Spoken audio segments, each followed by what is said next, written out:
है कि इस ग्रुप की शुरुआत कैसे हुई। तो दोस्तों, वैसे तो मैंने आपको पहले ही बताया कि कुछ भी एकदम सटीक इस ग्रुप के बारे में कोई नहीं जानता, लेकिन कहते हैं कि इस ग्रुप की शुरुआत 2003 में 4chan.org नाम की एक वेबसाइट से हुई थी। और यह एक ऐसी वेबसाइट है जहां पर कोई भी व्यक्ति अपनी बातों को रख सकता है और दूसरे लोग उसकी बातों पर रिस्पॉन्ड भी कर सकते हैं।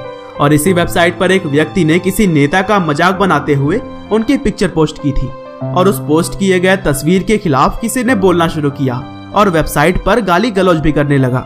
लेकिन उस वेबसाइट पर एक एनोनिमस नाम का यूजर था जिसने की फोटो को पोस्ट करने वाले व्यक्ति का साथ दिया और बोला कि हर व्यक्ति को अपनी बात बोलने की फ्रीडम होनी चाहिए।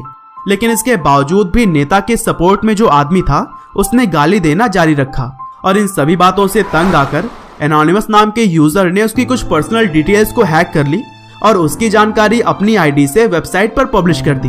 साथ ही हैक किए गए अकाउंट पर एक मैसेज था जिस पर लिखा हुआ था, we are anonymous, we are legion, we do not forgive, we do not forget, expect us.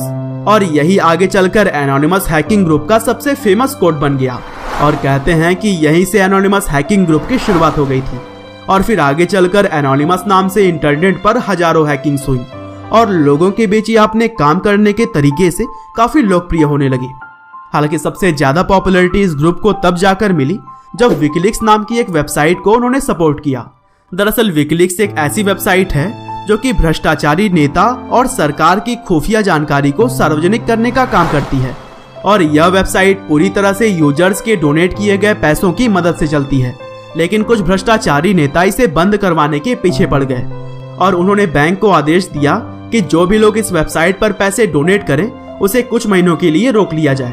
और इसीलिए जब विकिलीक्स के पैसों को रोकने की कोशिश की गई तो उन्होंने बैंक के पेमेंट गेटवे को हैक करके विकिलीक्स के पैसों को रुकने नहीं दिया। साथ ही एनोनिमस ग्रुप आतंकी संगठन ISIS के खिलाफ भी मैदान में उतर चुकी है और उनके सैकड़ों साइट्स को तबाह करके एक दूसरे के लिंक को तोड़ने में इस ग्रुप ने अहम रोल अदा किया है। और एनोनिमस के शानदार काम के चलते इस ग्रुप को डिजिटल रॉबिन हुड्स भी कहा जाता है। और आखिरकार बहुत सारे विरोध के बाद से 2012 में टाइम्स ने एनोनिमस को 100 सबसे प्रभावशाली लोगों की लिस्ट में शामिल किया। इसके अलावा एनोनिमस ग्रुप अमेरिका के प्रेसिडेंट डोनाल्ड ट्रंप की वेबसाइट को भी हैक कर चुका है और इसके पीछे की यह वजह सामने आई थी कि डोनाल्ड ट्रंप द्वारा मुस्लिम धर्म के लोगों पर जो बैन लगाया गया था वह इस ग्रुप को पसंद नहीं आया। और दोस्तों, पूरे दुनिया में इस ग्रुप के मेंबर होने के संदेह में बहुत सारी गिरफ्तारी भी हो चुकी है, लेकिन इसके बावजूद यह ग्रुप आज भी मानवता के हित में अपनी आवाज उठाने से नहीं चूकता। और दोस्तों, आपको बता दें कि एनोनिमस ग्रुप ने रिलायंस जियो पर भी काफी गंभीर आरोप लगाए हैं। इस ग्रुप के कुछ हैकर्स का दावा है कि रिलायंस जियो यूजर्स का कॉलिंग डेटा अमेरिका और सिंगापुर के कंपनीज को बेच रही है, लेकिन यह बात जब तक पूरी तरह से सिद्ध नहीं हो जाए तब तक हम भी कुछ नहीं कर सकते। और जो कि इस ग्रुप को कोई भी ज्वाइन करके इन्हें सपोर्ट कर सकता है, इसीलिए पूरी दुनिया के बहुत सारे हैकर्स इस ग्रुप में शामिल हैं। तो दोस्तों, यह थी कहानी उस हैकर ग्रुप की जो कि गैर कानूनी तरीके से ही सही लेकिन इंसानियत के हित में काम कर रहा है। आपका बहुमूल्य समय देने के लिए बहुत बहुत धन्यवाद।